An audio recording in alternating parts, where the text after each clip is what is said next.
Hello friends, welcome to my channel study for you. So guys, जैसा कि आज जो आपका रेलवे एएलपी का 25 नवंबर के सेकंड शिफ्ट का एग्ज़ाम हो गया है दोस्तों, जिसका जो है मैं आपको बिल्कुल 100% एक्यूरेट आंसर के साथ जो है इस वीडियो में बताऊंगा। तो देख लेते हैं कि किस प्रकार के जो है आज आपके 25 नवंबर के सेकंड शिफ्ट के एग्ज़ाम में जो है प्रश्न पूछे गए हैं। उससे पहले एक बात और दोस्तों, कि जिन्होंने भी अगर चैनल को सब्सक्राइब नहीं किया है तो रेलवे एएलपी एग्ज़ाम से रिलेटेड पल पल की अपडेट के लिए जो है चैनल को सब्सक्राइब ज़रूर कर दीजिएगा। और बगल में ही आपको एक बेल आइकन यानी घंटे का निशान भी दिख रहा होगा, तो आप उसे भी जो है ज़रूर प्रेस कर दीजिएगा। तो चलिए वीडियो को स्टार्ट करते हैं। तो आपका पहला क्वेश्चन आया था कि साल 2015 में नीति आयोग का थीम जो ये क्या रहा था। तो देखिए, साल 2015 में नीति आयोग का जो विषय है ना, ये आपका अधिकतम शासन और न्यूनतम सरकार रहा था। तो अधिकतम शासन और न्यूनतम सरकार आपका करेक्ट आंसर होगा। इसके अलावा अगर नीति आयोग की बात कर ले तो देखिए, नीति आयोग की जो स्थापना है ना, ये आपका 1 जनवरी 2015 को किया गया था। और किसके स्थान पर किया गया था? तो देखिए, नीति आयोग का जो गठन है ना, ये आपके योजना आयोग के स्थान पर जो वो किया गया था। और नीति आयोग के जो अध्यक्ष होते हैं ना, ये भारत के प्रधानमंत्री होते हैं। और आप कमेंट करके जवाब दीजिएगा कि वर्तमान में नीति आयोग के उपाध्यक्ष और सीईओ यानी चीफ एग्जीक्यूटिव ऑफिसर जो है, ये वर्तमान में जो है ये कौन है। नेक्स्ट क्वेश्चन आपका यहाँ पर आता है कि साल 2023-24 में कितने खिलाड़ी को जो है अर्जुन पुरस्कार से सम्मानित किया गया था। तो देखिए, वर्ष 2023 और 24 की बात कर ले तो इसमें आपके टोटल 26 खिलाड़ियों को जो है अर्जुन पुरस्कार से जो वो सम्मानित किया गया था। तो 26 खिलाड़ी आपका यहाँ पे करेक्ट आंसर होगा। इसके अलावा अगर 2021 की बात कर ले तो देखिए, वर्ष 2021 में जो है टोटल आपके 35 खिलाड़ियों को जो है अर्जुन पुरस्कार से जो वो सम्मानित किया गया था। नेक्स्ट क्वेश्चन आपका यहाँ पर आया था कि चेताराम चौधरी को 2024 में जो है कौन सा पुरस्कार से जो वो सम्मानित किया गया था। तो देखिए, मैं आपको बता दूं कि डॉक्टर रामचेत्र चौधरी को जो है ये आपके पद्मश्री अवार्ड से जो वो सम्मानित किया गया था। तो पद्मश्री आपका यहाँ पे करेक्ट आंसर होगा। इसके अलावा बात कर ले डॉक्टर चेतराम चौधरी, ये जो है कहाँ के रहने वाले यानी कहाँ से बिलोंग करते हैं। तो ये आपके उत्तर प्रदेश के जो है गोरखपुर के जो है ये रहने वाले हैं। और इन्हें जो आपका किस क्षेत्र में जो है पद्मश्री पुरस्कार दिया गया था। तो देखिए, इन्हें 2024 में जो है काला नमक चावल में कृषि शोध के लिए जो है इन्हें पद्मश्री पुरस्कार से जो वो सम्मानित किया गया था। तो ये फैक्ट भी आप ध्यान में रखिएगा। नेक्स्ट क्वेश्चन आपका यहाँ पर था कि 1968 में जिन्हें पद्मश्री पुरस्कार से सम्मानित किया गया था और उन्हें ही जो है 2024 में पद्म विभूषण पुरस्कार से भी जो वो सम्मानित किया गया है। तो उस व्यक्ति का जो आपको नाम बताना था। तो देखिए, वैजंती माला को जो है 1968 में इन्हें जो है पद्मश्री पुरस्कार से सम्मानित किया गया था। और वर्ष 2024 में जो है इन्हें पद्म विभूषण पुरस्कार से भी जो वो सम्मानित किया गया है। तो वैजंती माला आपका करेक्ट आंसर होगा। नेक्स्ट अगर हम लोग साइंस की बात कर ले तो साइंस में जो है आपका फार्मूला ऑफ एल्कीन यानी एल्कीन का जो आपका से सूत्र जो वो पूछा गया था। तो देखिए, एल्कीन का जो सूत्र होता है ना, ये आपका CnH2n होता है। तो CnH2n आपका यहाँ पे करेक्ट आंसर होगा। तो ये तो हो गया आपका एल्कीन का। अगर आपसे एल्केन का पूछ ले तो देखिए, एल्केन का जो सूत्र होता है ना, ये आपका CnH2n+2 होता है। वहीं अगर आपसे एल्काइन का पूछ ले तो देखिए, एल्काइन का जो सूत्र होता है ना, ये आपका CnH2n-2 होता है। तो ये फैक्ट भी आपको ध्यान में रखना है। नेक्स्ट क्वेश्चन आपका यहाँ पर आया था कि यदि 10 मीटर लंबे तार का रेजिस्टेंस यानी प्रतिरोध जो है ये आपका कैपिटल R है, तो 5 मीटर तार का जो प्रतिरोध होगा ना यानी रेजिस्टेंस जो होगा ये कितना होगा। तो देखिए, सिंपल सा आपको फॉर्मूला पता होना चाहिए कि रेजिस्टेंस यानी प्रतिरोध का फॉर्मूला क्या होता है। तो देखिए, R इक्वल टू क्या होता है, तो रो L/A होता है। और ये जो आपका रो है ये आपका क्या है, तो रो ये आपका प्रतिरोधकता होता है। L जो होता है ये आपका लेंथ ऑफ द वायर होता है। और A जो होता है ना, ये आपका क्रॉस सेक्शन एरिया होता है। तो यदि 10 मीटर लंबे तार का प्रतिरोध R है, यानी आपका जो रेजिस्टेंस जो डिपेंड करता है ये आपका लेंथ पर भी डिपेंड करता है। और ये आपका प्रतिरोधकता पर भी जो वो आपका डिपेंड करता है।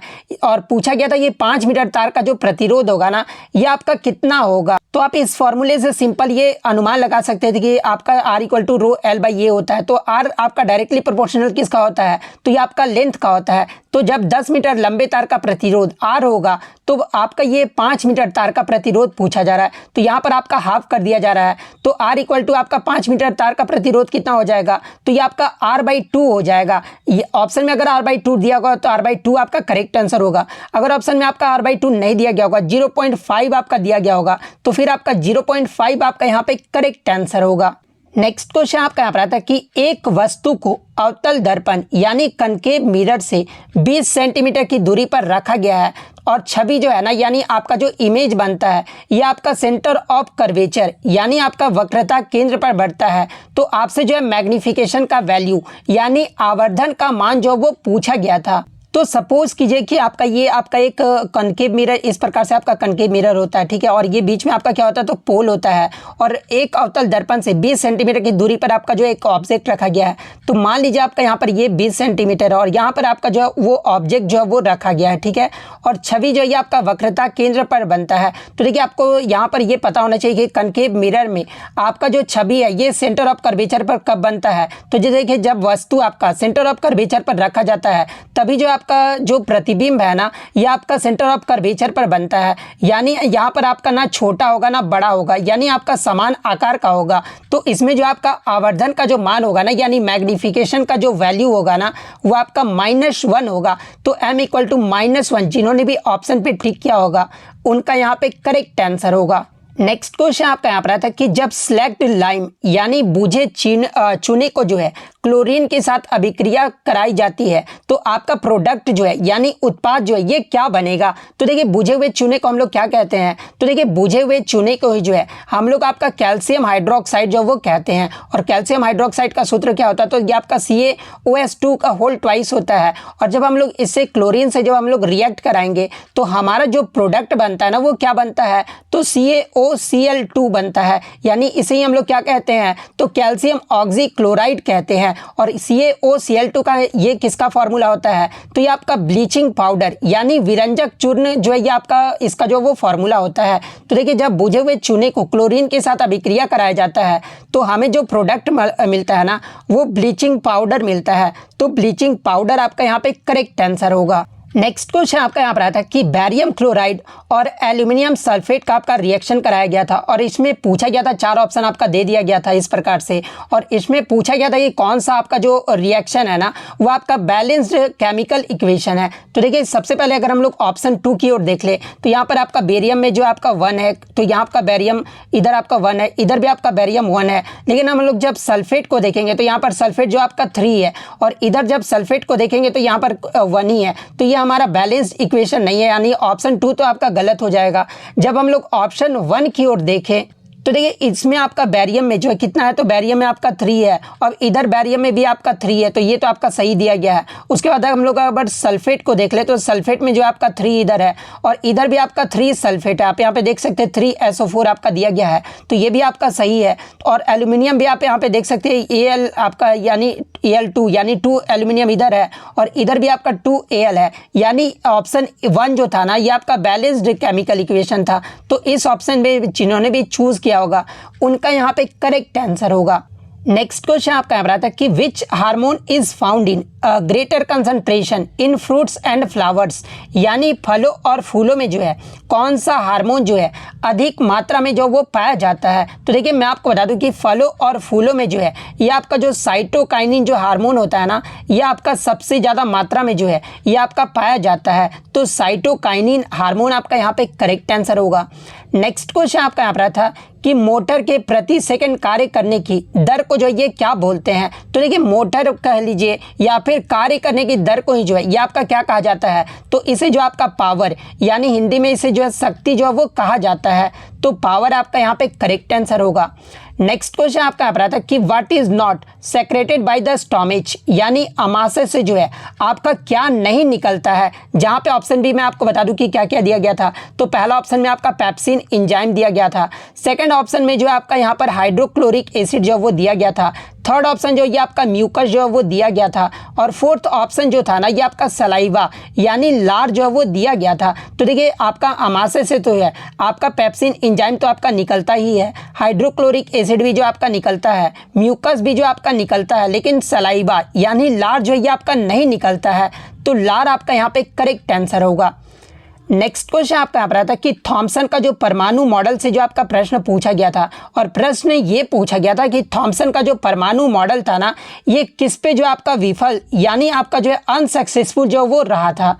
तो देखिए मैं आपको बता दूं कि थॉमसन का जो परमाणु मॉडल था ना, यह समझाने में आपका विफल रहा था कि परमाणु के अंदर इलेक्ट्रॉन पर जो है ये आपके सकारात्मक चार्ज कैसे रहते हैं, और ये जो आपके परमाणु की स्थिरता की व्याख्या करने में भी जो है ये आपका विफल रहा था। और ये जो आपका थॉमसन का जो परमाणु सिद्धांत था ना, इसमें परमाणु के नाभिक के बारे में भी जो है कुछ भी आपका उल्लेख जो है वो नहीं किया गया था। तो इन तीनों में से जो भी ऑप्शन में आपका दिया गया होगा वो आपका यहाँ पे करेक्ट आंसर होगा। इसके अलावा जे थॉमसन के परमाणु मॉडल से संबंधित अगर अन्य व्याख्या की बात कर ले तो देखिए परमाणु का द्रव्यमान जो है पूरे आयतन में जो ये आपका समान रूप से जो ये आपका वितरित होता है, और परमाणु में धनात्मक आवेशित इलेक्ट्रॉन का जो है एक गोला होता है जिसमें ऋणात्मक आवेशित इलेक्ट्रॉन जो है ये आपके अंतर्निहित होते हैं, और परमाणु में ऋणात्मक और धनात्मक आवेश परिमाण में जो है ये आपके बराबर यानी इक्वल होते हैं, जिसके कारण परमाणु विद्युत रूप से जो है ये आपके उदासीन होते हैं, और इलेक्ट्रॉन पूरे परमाणु में जो है ये आपका इंडिपेंडेंट रूप से यानी स्वतंत्र रूप से जो है ये आपके घूम सकते हैं। और थॉमसन के परमाणु मॉडल को ही जो है सामान्यतः आपका प्लम पुडिंग मॉडल के नाम से भी जो वो जाना जाता है। एग्जाम में प्रश्न पूछा जाता है कि थॉमसन के परमाणु मॉडल को जो है और किस नाम से जाना जाता है, तो इसे जो आपका प्लम पुडिंग मॉडल के नाम से भी जो वो जाना जाता है। और थॉमसन के परमाणु मॉडल की तुलना जो है ये किससे किया गया था, तो ये आपका तरबूज से जो वो किया गया था। और गैसों में विद्युत चालन के अध्ययन में जो है थॉमसन के अग्रणी कार्य के लिए जो है जे थॉमसन को 1906 में जो है भौतिकी का नोबेल पुरस्कार से भी जो वो सम्मानित किया गया था। तो ये सारे फैक्ट जो आपको ध्यान में रखना है। नेक्स्ट क्वेश्चन आपका यहाँ पर आता है कि what is not true about the force of attraction between particles of matter, यानी पदार्थ के कणों के मध्य आकर्षण बल के बारे में क्या आपका जो वो सही नहीं दिया गया है। जहाँ पे ऑप्शन में आपका दिया गया था कि ठोस में पदार्थों के कण का जो आकर्षण बल होता है वो सबसे अधिक होता है, तरल में आपका कम होता है, और गैस में जो आपका सबसे कम होता है। इस प्रकार आपका ऑप्शन जो वो दिया गया था। और एक ऑप्शन था कि सभी अवस्था में जो है आपके आकर्षण बल जो होते हैं ना वो समान होते हैं। तो देखिए पदार्थ के जो आपका पदार्थ है ये किससे मिलकर बना है, तो देखिए पदार्थ जो ये आपके कणों से मिलकर जो वो बने होते हैं। और ठोस में जो आपके जो पदार्थ के जो कण होते हैं ना ये आपके पूरा आकर्षण बल जो है इसमें आपका सबसे ज़्यादा होता है। और आपके तरल में जो है यानी लिक्विड में जो है आपके पदार्थों के कण के मध्य जो आकर्षण बल होता है ना यानी आपका फोर्स ऑफ अट्रैक्शन होता है वो थोड़ा आपका कम होता है ठोस के मुकाबले। और गैस में जो आपका सबसे कम जो वो आकर्षण बल होता है। और एक ऑप्शन आपका दिया गया था कि सभी अवस्था में आपके समान होते हैं, तो ये वाला ऑप्शन आपका गलत दिया गया था, क्योंकि पदार्थ के कणों के मध्य आकर्षण बल जो है ये सभी अवस्था में समान जो वो नहीं रहते हैं। तो ये वाला ऑप्शन आपका यहाँ पे करेक्ट आंसर होगा। नेक्स्ट क्वेश्चन आपका यहाँ पर आता है कि which of the following is not a homogeneous mixture, यानी निम्न में से कौन जो है समांगी मिश्रण जो वो नहीं है। जहाँ पे ऑप्शन में आपका पानी का तेल में मिश्रण दिया गया था, सॉल्ट ऑफ वाटर में मिश्रण दिया गया था, शुगर में वाटर का मिश्रण जो वो दिया गया था। तो देखिए जब आप पानी को और तेल को मिलाओगे तो तेल आपका तो ऊपर आ जाएगा और पानी जो आपका नीचे चला जाएगा। तो ये तो आपका होमोजीनियस मिक्सचर का उदाहरण नहीं हुआ, तो इसमें आपका नहीं पूछा गया था। तो देखिए पानी का तेल में मिश्रण जो है आपका यहाँ पे करेक्ट आंसर होगा। नेक्स्ट क्वेश्चन आपका यहाँ पर आया था कि CuSO4 यानी कॉपर सल्फेट के जो है विद्युत अपघटन से जो आपका एक प्रश्न पूछा गया था। एग्जैक्टली क्या प्रश्न पूछा गया था ये जो आप कमेंट करके जो वो जरूर बता दीजिएगा। नेक्स्ट क्वेश्चन आपका यहाँ पर था कि एक बस चलती हुई अचानक ब्रेक लगने पर उसमें बैठा आदमी जो है आगे की ओर झुक जाता है, तो ये कौन सा नियम जो वो लग रहा है। तो देखिए एक बस चलती हुई अचानक अगर ब्रेक लगने पर उसमें बैठा आदमी आगे की ओर झुक जाता है ना, तो ये आपके न्यूटन के प्रथम नियम के जो है यहाँ पर लग रहा है। तो न्यूटन का प्रथम नियम आपका यहाँ पे करेक्ट आंसर होगा। नेक्स्ट आपका यहाँ पर था कि around which of the following a magnetic field will not be generated, यानी इनमें से किसके चारों ओर जो है चुंबकीय क्षेत्र उत्पन्न नहीं होगा। ऑप्शन में आपका जनरेटर, हीटर और मोटर जो वो दिया गया था। तो देखिए आपके हीटर में जो है चारों ओर चुंबकीय क्षेत्र जो वो उत्पन्न नहीं होगा, तो हीटर आपका यहाँ पे करेक्ट आंसर होगा। नेक्स्ट क्वेश्चन आपका यहाँ पर आता है कि what will happen if a body is falling in free state, यानी एक पिंड जो है मुक्त अवस्था में गिर रहा है, तो इसमें जो आपका क्या होगा। तो देखिए मान लीजिए आपका कोई आपका एक ऑब्जेक्ट है, ठीक है, मान लीजिए आपका कोई एक ऑब्जेक्ट है, उसको हम लोग ऊपर से अगर नीचे की ओर गिराते हैं तो आपका मास यानी जो द्रव्यमान होगा वो तो आपका समान ही रहेगा। मान लीजिए आपका ऊपर में 60 kg है, अगर आप नीचे भी जाओगे तो कितना होगा, 60 kg ही होगा ना। तो मास यानी द्रव्यमान तो आपका सेम रहेगा, लेकिन वेलोसिटी जो है ना वो आपका बढ़ जाएगा, क्योंकि आप ऊपर से जब नीचे की ओर किसी वस्तु को गिराओगे तो आपका वेलोसिटी यानी वेग जो है ना वो बढ़ेगा। तो ऑप्शन में आपका दिया गया था द्रव्यमान समान रहेगा और वेग जो है वो बढ़ेगा, तो आपका द्रव्यमान समान रहेगा और वेग यानी वेलोसिटी जो है वो बढ़ेगा। तो ये वाला ऑप्शन जो आपका यहाँ पे करेक्ट आंसर होगा। नेक्स्ट क्वेश्चन आपका यहाँ पर आता है कि सरीसृप यानी रेप्टाइल का जो लिंग है ना ये किस पर जो वो डिपेंड यानी निर्भर करता है। तो देखिए जो जितने भी रिप्टाइल्स यानी सरीसृप होते हैं ना उनका जो लिंग है ना ये आपका टेम्परेचर यानी तापमान पर जो वो आपका डिपेंड करता है। तो टेम्परेचर आपका यहाँ पे करेक्ट आंसर होगा। नेक्स्ट क्वेश्चन आपका यहाँ पर आता है कि एक आपका श्रम विभाजन यानी लेबर डिवीजन से जो वो प्रश्न पूछा गया था, और प्रश्न ये पूछा गया था कि लेबर डिवीजन यानी श्रम विभाजन जो है ना ये कौन से जीवों में होता है। तो देखिए श्रम विभाजन की बात कर ले तो ये जो आपके मल्टी सेलुलर यानी जिसे हिंदी में जो है आपके बहुकोशिकीय जीव जो वो कहा जाता है। तो देखिए मल्टी सेलुलर ऑर्गेनिज्म में जो है ये आपका लेबर डिवीजन होता है। तो मल्टी सेलुलर ऑर्गेनिज्म आपका करेक्ट आंसर होगा।